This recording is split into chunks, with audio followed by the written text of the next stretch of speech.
Hi, Liz.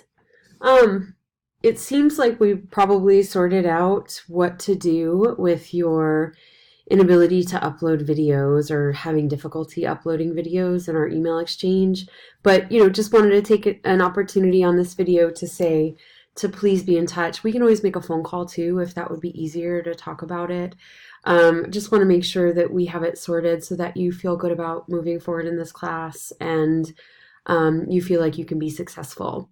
So please do reach out if it still feels unresolved. And I feel like maybe the next step would be for us to chat on the phone and just have a conversation if we can't sort it out over email. Um, Thank you so much for your poem this week. This poem gave me such a sense of nostalgia. I really appreciated it. I loved the content and the subject of this poem.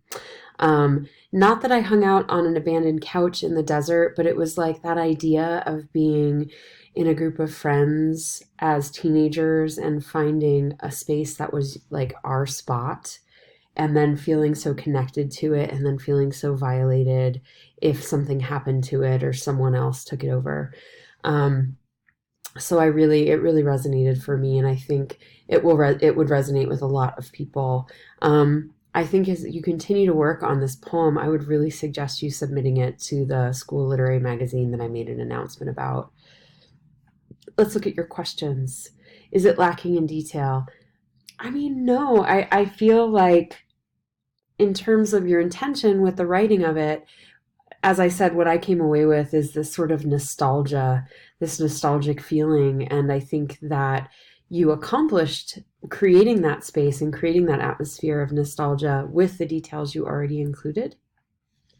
So it feels detailed enough for me. As far as in focusing on things like rhyming, absolutely not. I would never require someone to rhyme in a poem or not rhyme in a poem. The only thing I could think about um, in terms of like the actual form of the poem is and the content and your questions is you call it Nose Couch, and I kind of want to know who Nose is, or is that a misspelling? Perhaps that's supposed to be somebody's name, or is that no one's couch? I'm not sure, but that was my first question about it. And then the other thing is our home away from home. My suggestion would be to include an extra space after the repetition because I think it might create an interesting rhythm in the poem. I hope that helps. Thanks so much for your work again, and I look forward to seeing where you go with this one.